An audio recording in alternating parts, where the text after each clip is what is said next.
If you want to grow big business, you have to target the younger market. When you invest on some things, especially from kids, you learn something too. If you invest on the right person, the product will self-correct. If you invest on the wrong person, even the idea is good, the product is okay, the person, because it's not the right person, so it would not be the right fit.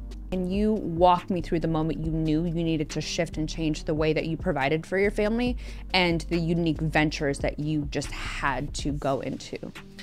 If you're an entrepreneur struggling to understand your vision and if this will actually work, today's guest is the perfect roadmap of taking what he learned from his humble beginnings into creating a $1 billion plus portfolio. Bernard Chong is a visionary entrepreneur whose career is as dynamic as it is inspiring.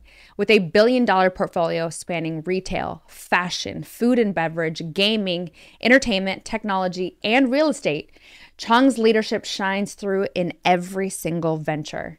He transformed his family's shoe business into a national sensation, founded the championship-winning Breede Esports, and expanded Tim Hortons' presence in the Philippines to 53 locations. Now, Bernard focuses on making a global impact through the Breede Foundation, a nonprofit dedicated to broadening access to education and transforming lives worldwide. His journey from savvy investor to philanthropic leader offers a wealth of insights into entrepreneurship, success, and impactful giving. Bernard, welcome to the show. Thank you, Sarah. So, I have a confession. I noticed something in your bio and in your background that kind of gave me PTSD. I thought back to a few years ago. So I have two boys, they're 12 and 14 now, but when they were younger, there were always Legos around the house. And I remember one night I was so tired and I stepped on it and I wanted to lose it. I was like, I'm going to blow everything up. I was going to throw all the toys away. I was over it. They're so painful. Okay. And I almost lost it. So help me understand what led you to being a huge Lego fan and how could you love something that hurts so much? Oh, no, you gotta appreciate how Lego becomes successful too. You know, they started as a wood company, toys from wood and then plastic, and they're very big and they make people happy too. And the engineering part of it. But when you build something like Lego, you will realize that as you follow the instructions, small things combined together, simple pieces can become a very good product. All right. And such in life also that you would have similar pieces like simple people, simple system, simple stuff. But when you combine them, you network them, you glued them, you collaborate with them, and then you have something very good and something very nice.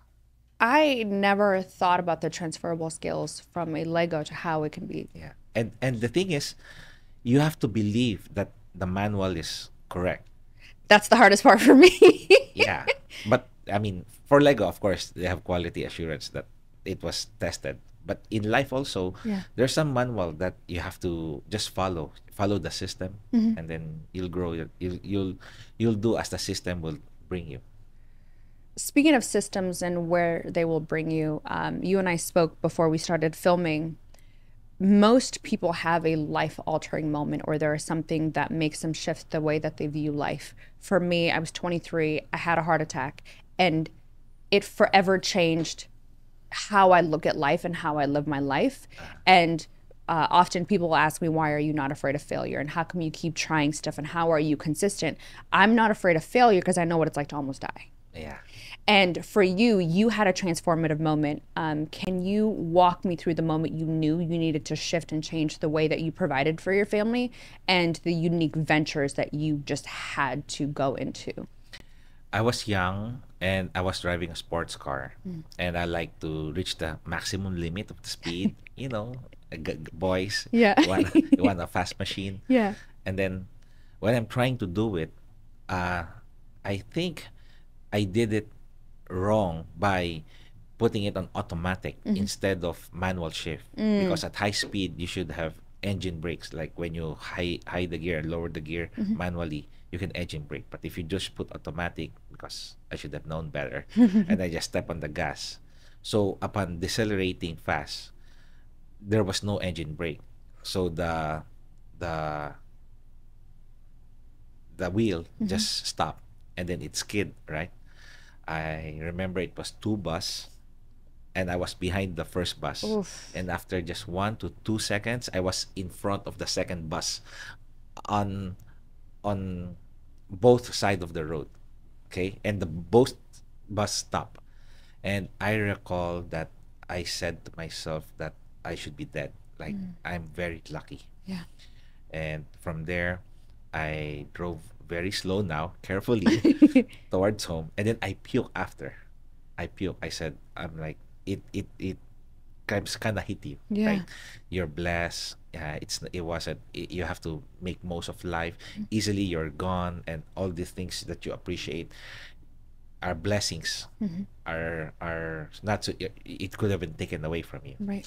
And then from there, I said, I'm gonna make most of my life. So from there, what I think I wanna do, I do it. If I wanna try something, I try it too, but carefully now. Yeah. And I help also because I wanna be remembered. And nobody will remember you if you're not helping anyone. Right.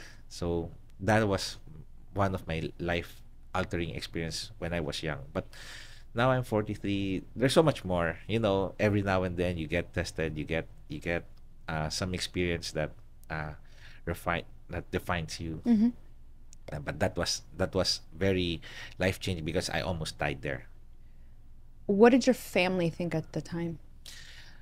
Actually, they don't know I was alone. I was driving by myself, and I tell the story to them, and they told me to not drive it again, and which I didn't try ever to reach the maximum speed of any fast machine because Sure. I feel like it's not worth it, or Yeah. maybe it's not the proper time or proper venue. Yeah.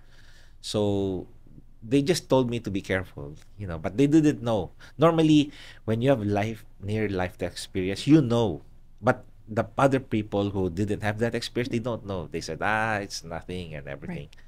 I think that one, it was personal to me and it changed me. So speaking of your family, you have so much going on. You have the esports. You are an entrepreneur. You are a global investor. What is taking up the most of your time right now? Taking up most of my time still is learning because a lot of development happening in all industries and I still have to be on top of it. So I have to read books, learn, go out and still mingle with people and talk to them what's happening in their businesses. But it's not really taking up my time. I'm enjoying doing it. I'm happy learning. Like I said, everything's a gift and a blessing. Yeah. So I think learning new stuff is what taking my time. Yeah. We were talking about your family earlier, and so walk me through your backstory of your family business. You have a huge footprint, all pun intended, in the Philippines with World Balance. Walk me through the business model, and how it came to be about. We were shoe factory in Manila, and we were producing Nike brand in Philippines. Philip Nike went to the Philippines to talk to my father and bought the rights of producing Nike because we have the rights of Nike in Philippines before. So that's how the shoe factory started. And when we sold the rights to Philip Knight, then we registered our own name, World Balance, that time. So that's how we started. Then I grew up watching my father produce the shoe, design the shoe, go to a retail. We, let's say, guard the store against theft, against for customer service to be good and everything. The business runs smoothly. So I kind of have learned the business side of business when I was young, and it was a good training. It's so fascinating to me when I meet other entrepreneurs whose fathers or their families had businesses. So when I was growing up, my dad naturally is an entrepreneur. So I'm an immigrant. My family's from Ethiopia, and he's very, very, very entrepreneurial. But I watched how hard it was for him, and I was like, I remember being 16 or 17 and saying I would never become an entrepreneur. because the hours are long. It's one of the most thankless jobs. There's not a lot of money in it until you're able to scale. And so, like, my heart was breaking for my dad because of how hard he worked. Were there any moments where you thought, or did you have similar moments where you thought, I don't want to be an entrepreneur because you watched how hard your dad worked? Uh, Being entrepreneur is about making value to the marketplace. So to me, I find it challenging to make value. I studied engineering course. I'm a graduate of Bachelor of Science Electronics Communication Engineering. So I like building stuff and solving stuff and creating stuff because I'm an engineer at heart. So this one, I feel like I'm happy developing, creating, and making of value to the marketplace. I I speak with entrepreneurs often, and I'm so glad you mentioned this, where they're trying to find their footing and they're trying to find their space or where they belong in entrepreneurship. And people think, especially now because of social media, because of like everyone just wanting to be an entrepreneur right now, right? Is they are just creating something quickly and then putting it onto the market to monetize, or they're trying to like go into entrepreneurship for wealth purposes, right? But most people don't understand creating value and solving problems. Can you talk about how important that is? Well, that is always the case for business. It's creating value to the marketplace. But another comment on making something fast, it's always three and you get two. It's price, it's time, and it's quality. So you always have to choose just two. If it's fast, then it can it if it's fast and then with quality, then it's expensive. You know, so between price, quality, and time, you just get two, and that's your decision, and that's everybody's decision. But that's it. So if you take your time, and then if you have good quality, then you can sell it cheap, and then it's strong. You know, it really that's just how it is. Which one is scalable? Which two of Business. the three are scalable? Well, uh, that depends on how the market, because it's the market that dictates, and also your system tools. Normally, you can scale anything. You can scale anything, but it's up to you if you want to scale it too, because every founder or every entrepreneur have their own vision, and sometimes their vision or their appetite is this one, because the bigger it is, the riskier it is. And if your team can manage it, because if you're just a team of few, Yeah. then this is your capacity. But if you're a team of a lot, and then you're have a riskier appetite, then it's there. So I guess in our world, it just depends on each and every one. As long as they know what they're doing and they're trying to learn what they're doing, just let them be, and that's free market. Yeah. You've there's so much to cover because I almost want to keep asking you about that portion, but I think we'll come back to it. You've made strides in esports and gaming. And I remember having a conversation a few years ago. So one of my portfolio companies is a sports gaming company. And when I invested, it's one of my larger investments. And I remember there's like two or three people that I talked to within the investment world, PE and VC, and they said I was crazy for making this particular investment. And it dawned on me in that moment that most people don't understand the power of gaming and the power of esports. They don't understand how much money it is, a multi-billion-dollar industry, especially post COVID. I think it ballooned from like 50 or yeah, I think it was about 50 something billion dollars to 70 something billion dollars during the pandemic. There's so much money in gaming. Can you talk about why people don't understand? I think it's more like generational what you call this gap, or because like what happens to 30, 40 year old people, they don't know what's happening to the 13, 15, 20 year old people, right? Because sometimes that's not their market, or that's not their circle of influence, or they're not exposed to it. But generally, if you see the humanity as a whole, the kids are the better numbers. They have more volume, and then the adults are like always working, and because two parents can have two kids, three kids, and then three kids, and then both parents again can have two to three kids. So you can see by that logic alone, kids are far will be more than the parent. That's why the population is growing, Yeah. right? Now, normally they don't know it because they were busy probably working, doing their adult stuff that they never considered or check what the kids are doing.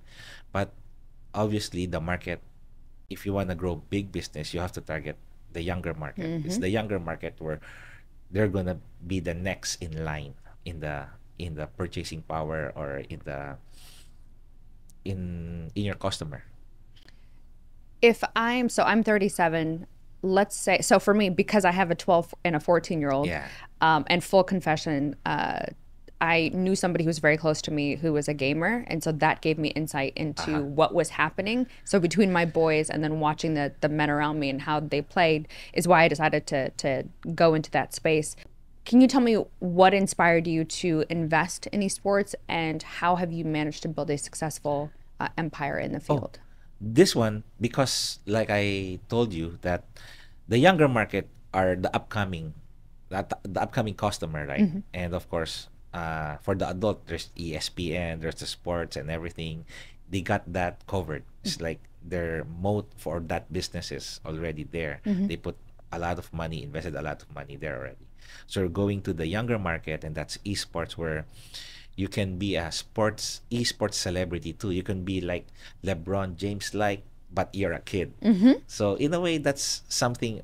Uh, Market also, they have a market share also with audience, with community.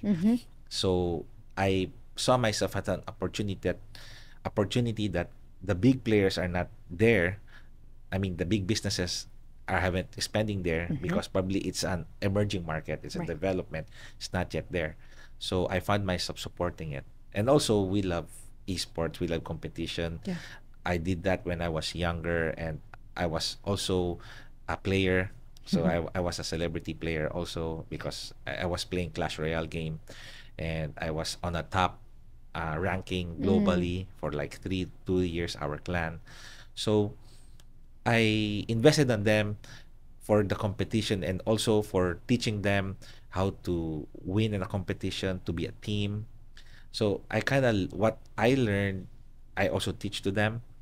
And it's good also because when you invest on some things, especially from kids, you learn something too. So you kind of like see what works and what not work. And then I feel like we're blessed. We won 2 world champs. did. So it was the brand Esports M2, and then we rebranded to AP brand, which we won M5. That's 2 world championship for the Philippines. So I guess what we're doing is right. And I don't know if this is my ego speaking, whenever I'm right about an investment and there's an acquisition or an exit or an IPO, I'm like, I told you so. Do you ever have those moments, especially when there's kids involved? Because I think sometimes folks of our age range are not investing in children or kids because we think that they're not, like, they can't know as much as we do, right? Or they haven't lived long enough in order to invest in them. I think it was Stephen Bartlett who was saying when he was 19, he pitched to someone, and he was pitching his podcast and pitching his business idea. He was 19. No one else would invest in him, but this guy was like, I get it. You have the audacity, you understand how bold it is to pitch yourself. So the thought process of investing in the kids, actually, let me rephrase the question. What have you learned from the kids by investing in them? I learned from the kids that if you give them chance and opportunity, they would surprise you with good results too. And you have to always see them too, because at the time they're kids now, but someday they'll be adults, and you have a bonding with them. You can depend on them too. You can learn from them too, because with their time, they have so much time, and you are working, you're doing your responsibilities. Yeah. When you mingle with them and you talk to them, you learn something that you don't know also. Right. Yeah. One of the other areas, you are multifaceted. I mean, I think about all of my portfolios, and I'm in like 7 different industries at any given time. And you have your footprint also on Tim Hortons, and you helped with expanding to 53 locations in the Philippines. What are the major challenges that you faced in the expansion, and how did you overcome them? Well, the challenges of expanding the Tim Horton brand in Philippines is just the Canadian system. and purchasing power is different because Philippines is a third world country, so the purchasing power is not that much. So we have to make sure that the way we make our products is more efficient. Like we had an octopus design. What I mean by octopus design is before it was a standalone store where we we bake our pastries fresh every day. But when we try to do it in Philippines like that, it was more expensive because every store has their own bakery and you have to sell coffee and stuff, right?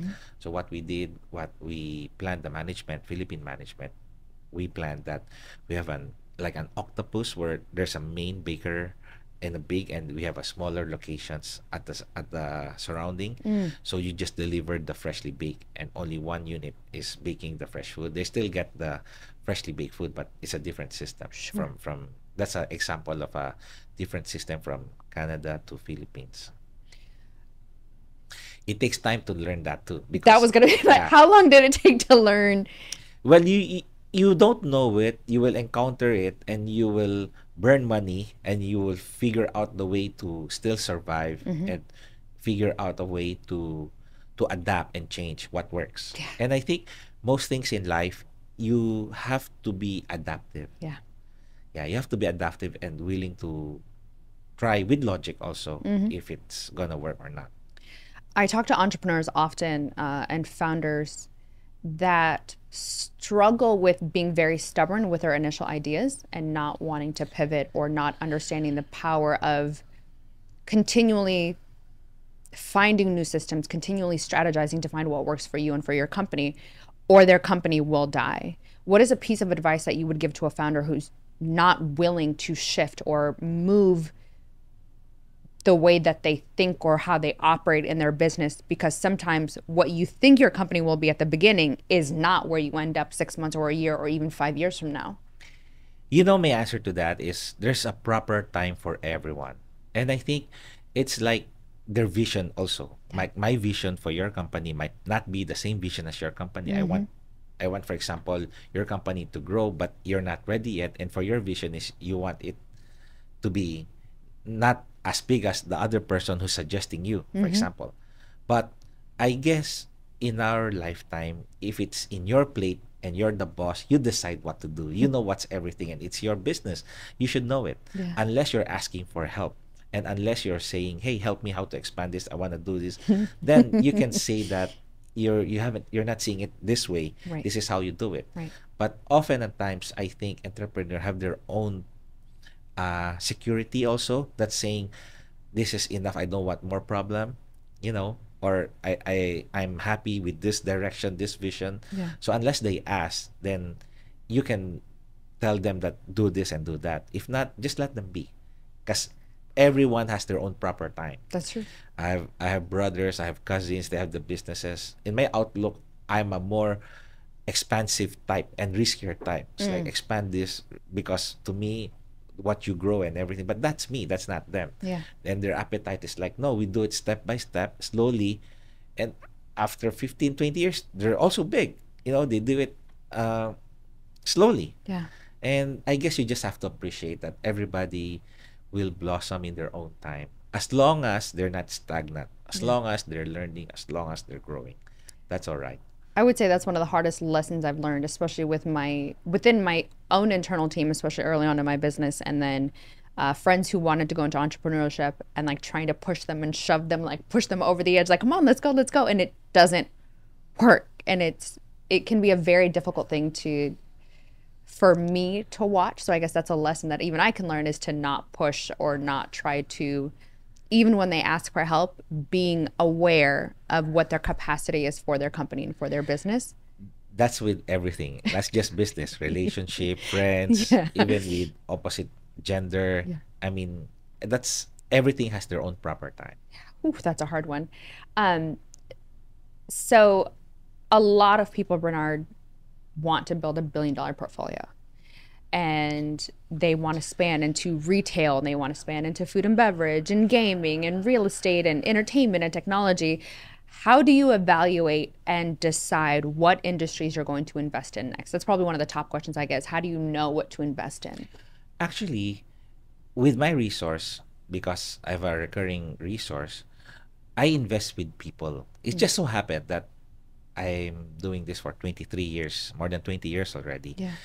The people I might meet as I do my life happens to have passion on, for example, coffee business, on retail business, and on esports business, in developing uh, platform businesses. So that becomes my journey. But me, I always invest with the person. I'm not picking any industry. I would love to if I can, but Right. if, for example, now I like AI, but I don't know anyone in AI, then what I mean is, for me, I do my life's journey, my own path. What occurs to me, what's approaching to me, then I decide how, if I'm gonna go about it or not. Sometimes I find it, if I need it, if I need the gear for it, but Sure. often than not, I let things come to me, and then I plant with them, and I season it with time. And it's not always smooth journey. Often it's not. It's a rough journey with everyone. So Yeah. you gotta pick now, because everyone has 24 hours, and you have to talk to people. Right. You have to rest, to sleep, and you have to learn too. Yeah. So you gotta pick now what you want with life now, and what would you want to do with your future too. I couldn't agree more. Whenever I'm asked how do I choose what companies I invest in and how I decipher what works for me, is I invest in what I understand, first of all. So if it's something that's in real estate, which I'm working on something right now, it is it's a system that I understand. It's a real estate project that I understand. If it's AI, which is my next guest, it's they made it simple where I can understand it. But above all else, I invest in people. Yes. I invest in their team. It's even more so the person that it is even the product, because eventually they'll figure out the product. And typically where it starts isn't even where it ends up being anyway. Yes, that is so true. And that's my formula too. Because if you invest on the right person, the product will self correct.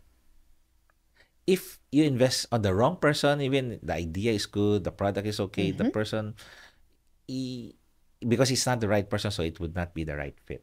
Hey, I watched a company do just that. I said, no, something was just off with the founder that I didn't understand. And the company bombed. And But often, there's a proper alignment or fit with everyone. yeah, Because some are like, we're gonna give importance to culture and not speed. So as long as we're culture based, eventually will takes time. And there are people like that. And there are some people like, nope, we're in a hurry.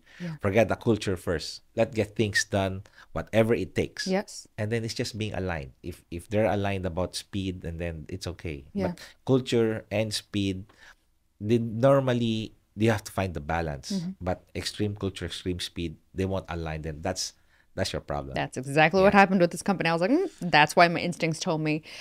Is there something to be said about, and I don't know how to explain this to people, so maybe you can help, communicate this well. I also invest based on my instincts. Is there something to be said about intuition with a great product, a great founder, but also knowing or thinking, I guess we're taking a risk, a calculated risk, of whether or not we think intuitively that something will work? That's normally the case, because if you're instinct, you understand it, and there's probably a good momentum force there. But if you really break down the business in Earth, there's a lot of business. Yeah. It's just like you understand your business, so you're making it prosper. It's like gardening. You know how to, for example, plant a cabbage or a blueberry, then you know how to garden blueberry. But growing a blueberry for a certain different fruit is has a certain difference. So your instinct don't know. But of course, what I mean to say is everything business wise is growing. It's just you're going into or joining into things you understand, which is that's right, the right thing to do. And if you don't understand it, stay away from it. Yeah. Yeah. With one of the things that has been incredibly important to you that you've worked on over the course recently is Brentseed, your foundation. it's a global access to education. What motivated you to establish the nonprofit, and what are some of the impactful initiatives? I feel like a lot of people invested in me too by teaching me, by showing me how to live life, how to do business, like my dad did, and all other mentors that I have. Yeah. So I feel like now that I'm 43 currently, I feel like it's time for me to teach also and to help also what I can on my own capabilities. And I feel like it's my duty also to pass on the knowledge and or some resource that I have Yeah. to the people who are in need, and hopefully I make them better person, and to help other community too, so our world becomes better place. We we talk about, and I hear a lot of times from entrepreneurs, or just just folks who are in corporate or whatever, just regular folks, talking about legacy and impact. But it's hard to quantify or measure what impact actually looks like.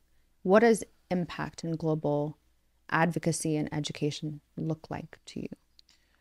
Well, impact is there's certain degree, like small impact, big impact, and, Sure. and huge, right? But I feel like everyone just have to do what they can. Just do what you can, and in the long run, the butterfly effect, I'm sure it would be impactful. But it's really not about seeing how impactful it is. Just deep inside as a person, you know what you do is good.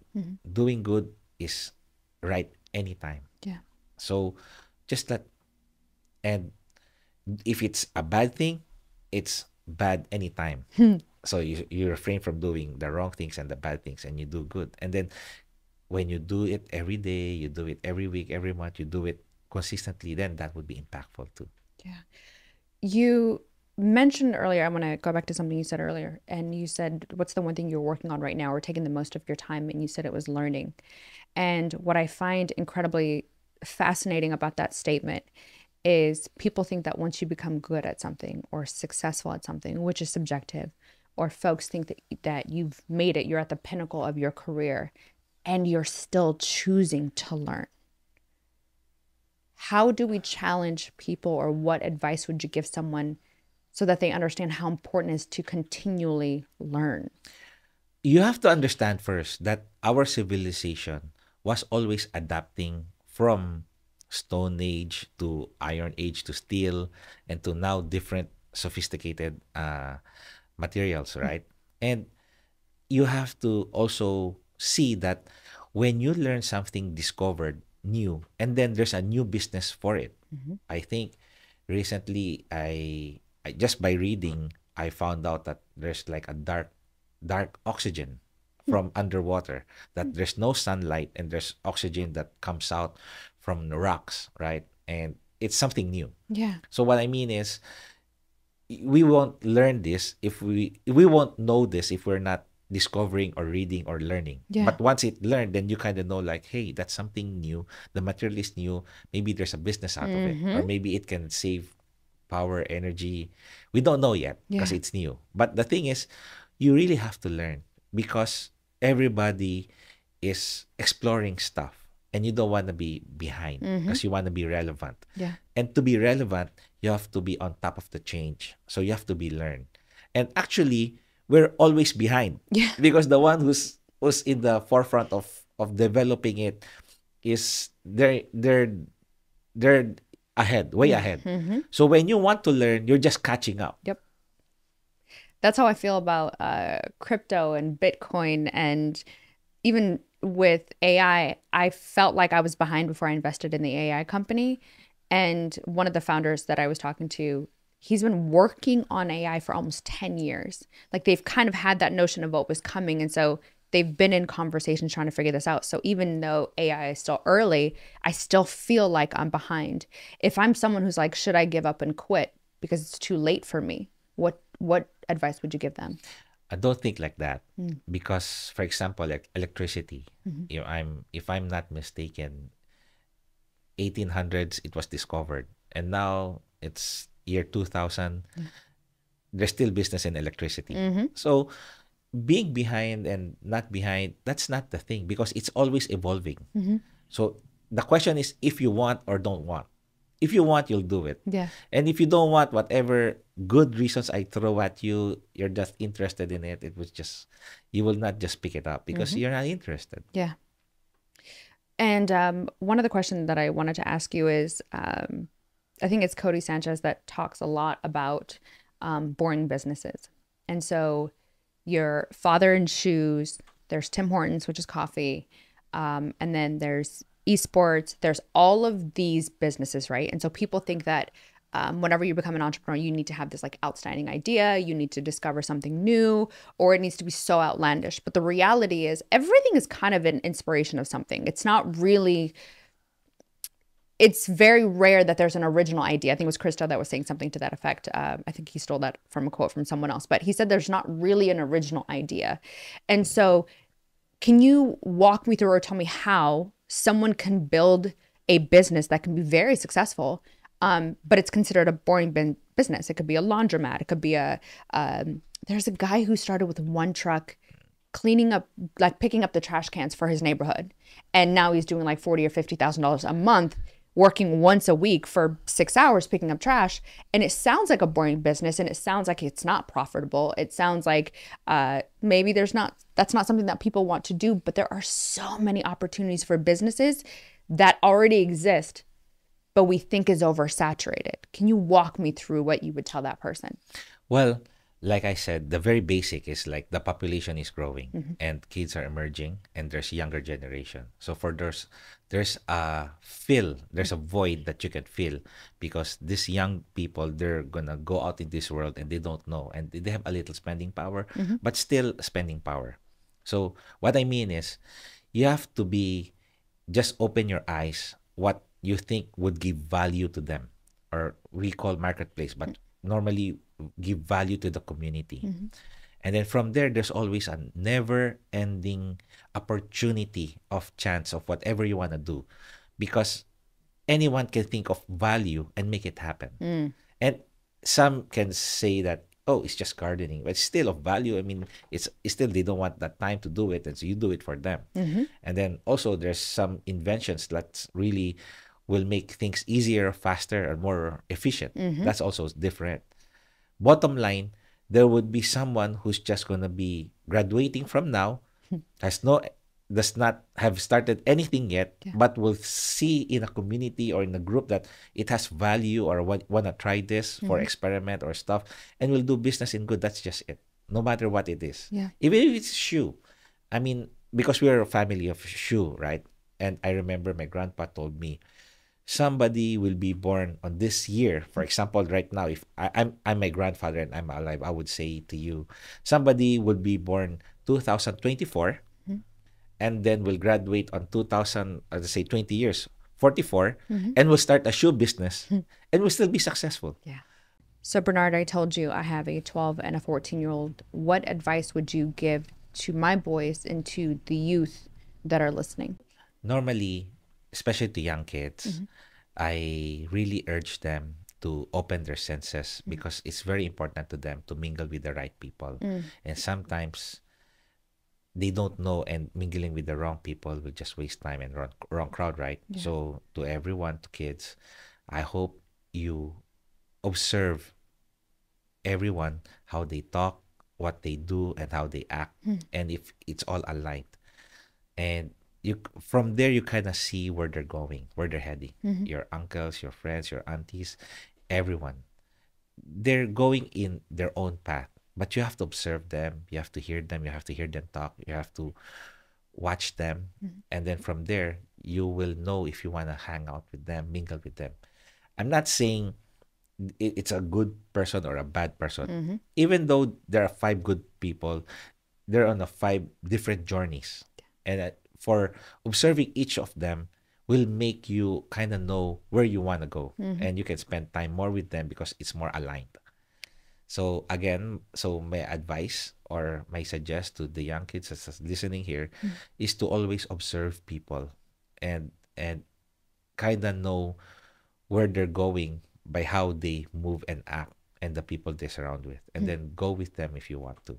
So I'm a mom, as I mentioned, and I look at my 12-year-old and I can see already. He's entrepreneurial. He's creative. He wants to be an engineer. He has said that since he was 7. He already knows what kind of engineering sector he wants to go into.